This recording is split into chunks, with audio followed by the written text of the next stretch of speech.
संपत्ति अंतरण अधिनियम के धारा 19 में इसको परिभाषित किया गया है।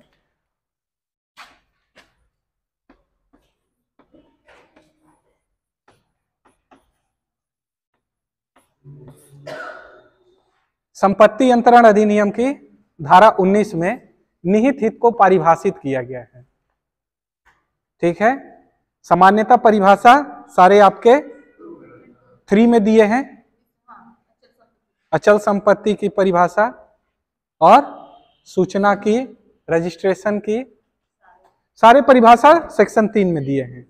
लेकिन यहां निहित हित की परिभाषा सेक्शन 19 में दी गई है। सेक्शन 19 में यह कहा गया कि निहित हित के लिए 3 चीज आवश्यक है।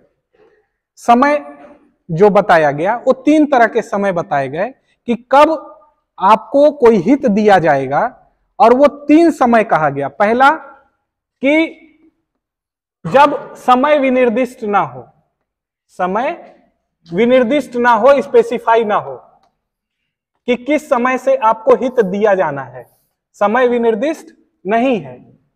हित का ट्रांसफर किया जाता है इस मामले में। ठीक है, एक व्यक्ति से दूसरे व्यक्ति को संपत्ति का हित दिया जाता है।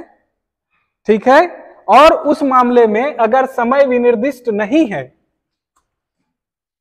समय को स्पेसिफाई नहीं किया गया है कि कब से आपको ये मिलना है, इस संपत्ति में आपका जो हित है वो कब से उत्पन्न होगा, तब यह कहा जाएगा कि ऐसा हित कैसा हित है, निहित हित है। ठीक है, दूसरा कंडीशन हो सकता है अथवा तत्काल प्रभाव से दिया जाए। तत्काल प्रभाव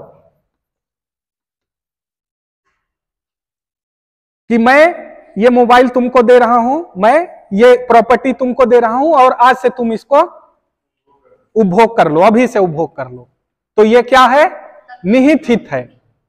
ठीक है, पहला कंडीशन जब समय विनिर्दिष्ट नहीं है। पहले कंडीशन में मैं आपको जमीन दे रहा हूं, मैं बोल रहा हूं यह जमीन तुम्हारा है।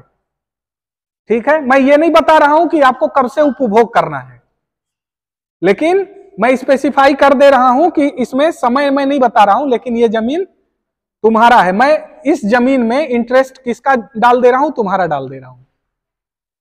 यह हित आज से तुम्हारा है। ऐसे कंडीशन में, पहले के कंडीशन में ये आपका निहित होगा, और दूसरा कंडीशन है कि तत्काल प्रभाव से कि अभी से ये तुम्हारा है, तुम चाहो उपभोग करो इसका। ये कैसा हित कहलाएगा, निहित हित कहलाएगा। तीसरा जो है घटना पर आधारित होता है। घटना पर आधारित कि ये घटना घटेगा, उसके बाद इस संपत्ति में तुमको हित मिल जाएगा। ठीक है, ये वाला जो अंतर है, घटना पर आधारित वाला अंतर, ऐसा ही आपने कॉन्ट्रैक्ट एक्ट में पढ़ा होगा कि किसी घटना के होने या नहीं होने पे आश्रित जो संविदा होती है उसको क्या कहते हैं, समाश्रित संविदा। धारा 21 में यहां समाश्रित हित भी है, और धारा 21 क्या कहता है कि किसी घटना के घटित होने या ना होने पे जो हित का अंतरण किया जाता है उसे कौन सा अंतरण कहेंगे, समाश्रित हित। समाश्रित हित। ठीक है, और यहां भी घटना के घटित होने या ना होने पे है।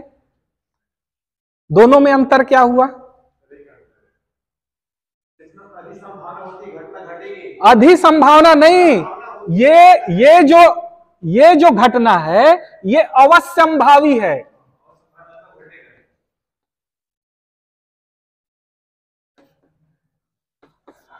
अवश्यंभावी घटना मतलब यह घटना होना ही है। समझ रहे हो? अगर मैं ये कहूं कि मेरे मरने पे यह संपत्ति तुम्हारी हो जाएगी, ये कैसी घटना है? घटेगी, मरेंगे ही, अमर होके थोड़ी आए। तो जिस दिन मर गए उस दिन तुम्हारी प्रॉपर्टी। ठीक है, तो निहित हित और समाश्रित हित में बेसिक अंतर यह है कि ये जो घटना होती है, ये घटना अवश्यंभावी होती है, होनी ही है। ठीक है। और जब वो घटना घट जाती है तब वो निहित हित उद्भूत हो जाता है, मतलब वो निहित हित प्रकट हो जाता है।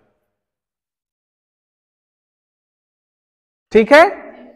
तो निहित हित और समाश्रित हित दोनों को मिला के अगर आप देखेंगे तो अंतर क्या हो रहा है, दोनों घटना घटित होने पे ही डिपेंड है, लेकिन एक ऐसी घटना है जो होनी ही है, और समाश्रित घटना क्या है, जो हो भी सकती है और नहीं भी हो सकती है।